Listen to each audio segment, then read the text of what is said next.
Assalamualaikum warahmatullahi wabarakatuh. Perkenalkan, nama saya Tamra Oktaviani, mahasiswa Prodi D3 Keperawatan UPI Kampus Sumedang. Di sini saya akan meroleplaykan tindakan keperawatan mengontrol halusinasi dengan obat. Diagnosa keperawatannya gangguan persepsi sensori, halusinasi pendengaran. Tujuan keperawatannya yaitu klien mampu mengontrol halusinasi pendengaran dengan menggunakan obat secara teratur, yaitu dengan prinsip 6 benar obat. Tindakan keperawatannya yang pertama, jelaskan jenis obat yang digunakan. Kemudian diskusikan pentingnya penggunaan obat, diskusikan akibat bila tidak menggunakan obat sesuai program, diskusikan akibat putus obat, diskusikan cara mendapatkan obat, dan yang terakhir diskusikan cara menggunakan obat dan frekuensinya.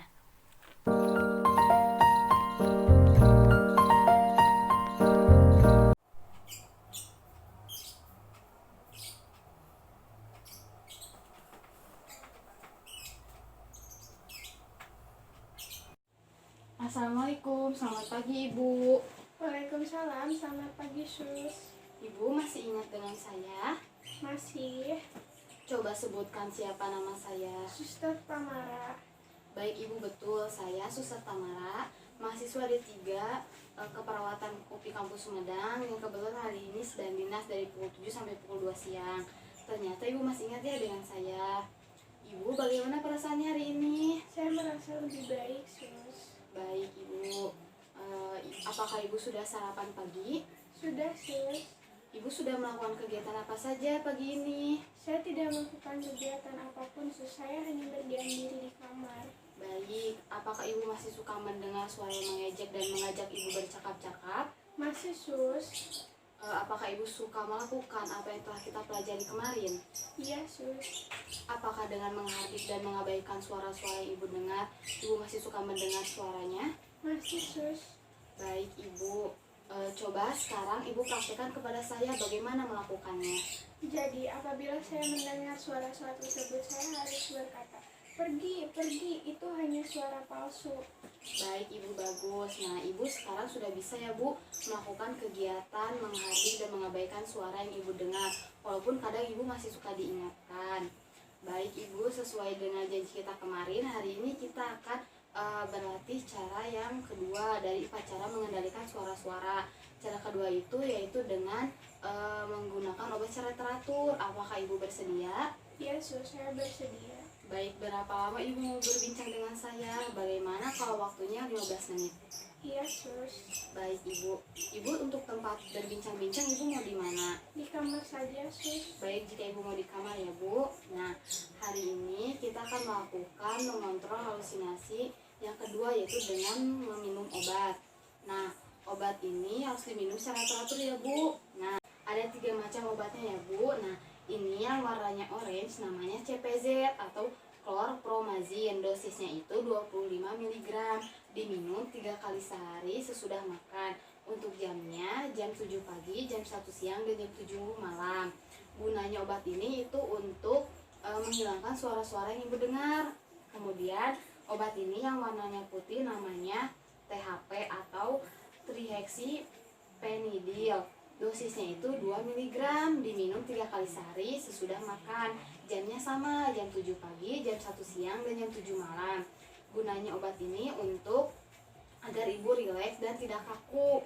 Dan yang terakhir ini yang warnanya merah jambu atau warna pink namanya HLP atau haloperidol. Dosisnya itu 5 mg, diminum sama 3 kali sehari sesudah makan. Jamnya juga sama, jam 7 pagi, jam 1 siang, dan jam 7 malam.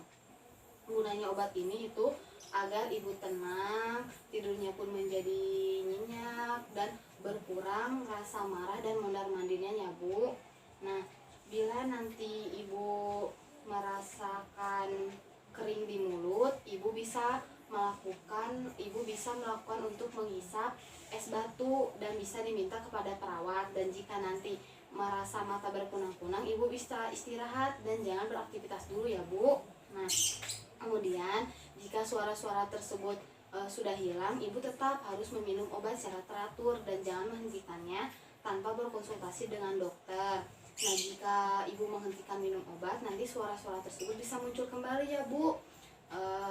Dan juga jika obatnya sudah habis, ibu harus berkonsultasi dengan dokter untuk meminta resep obat yang harus yang harus diminum oleh ibu sesuai dengan apa yang ibu rasakan. Bagaimana? Apakah ibu sudah mengerti? Iya, saya mengerti, Sus. Baik, jika ibu sudah mengerti, sekarang kita lanjutkan lagi ya Bu.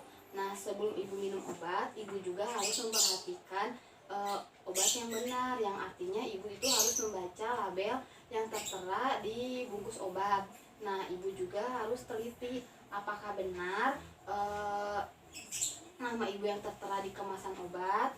Selain itu, ibu juga harus memastikan jenis obatnya, pastikan juga dosis obatnya benar, kemudian jam berapa saja ibu harus minum obat dan cara meminumnya. Nah, selain itu ibu juga ingat ya, harus minum obat secara teratur dan jangan menghentikannya tanpa berkonsultasi dengan dokter. Kemudian sekarang kita masukkan waktu minum obat ke dalam jadwal ya Bu. Nah, cara mengisi jadwal kegiatannya yaitu jika ibu minum obat tanpa diingatkan oleh perawat atau teman, ibu isi dengan M yang artinya mandiri. Dan jika ibu minum obatnya diingatkan oleh perawat atau teman, ibu diisi dengan B yang artinya dibantu. Dan jika ibu tidak minum obat, ibu diisinya dengan T ya ibu, yang artinya tidak melakukan. Bagaimana, ibu sudah mengerti? Iya, Sus, saya mengerti.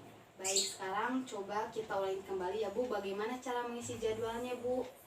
Apabila saya tidak dibantu dalam minum obat, maka tulisannya M. Jika dibantu, B. Dan jika saya tidak minum obat, T. Baik, ibu sudah mengerti ya Bu. Nah, saat tadi kita berbincang-bincang tentang obat, bagaimana perasaan ibu? Saya merasa lebih baik, Sus. Baik, sekarang saya akan bertanya kepada ibu ya Bu. Sudah berapa cara yang kita latih untuk mengontrol suara-suara? Sudah 2.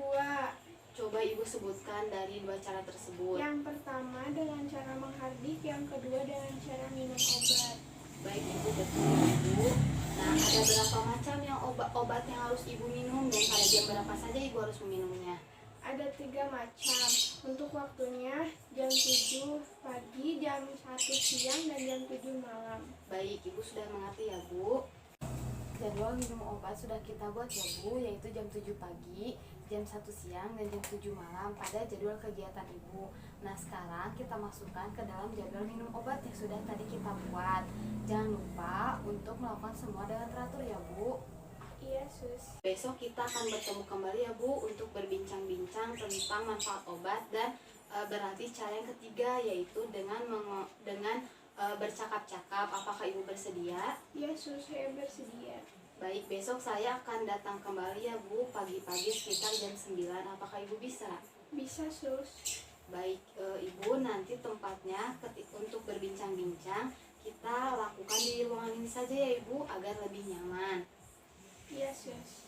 Kalau begitu saya permisi dulu ya Bu. Assalamualaikum. Waalaikumsalam warahmatullahi wabarakatuh.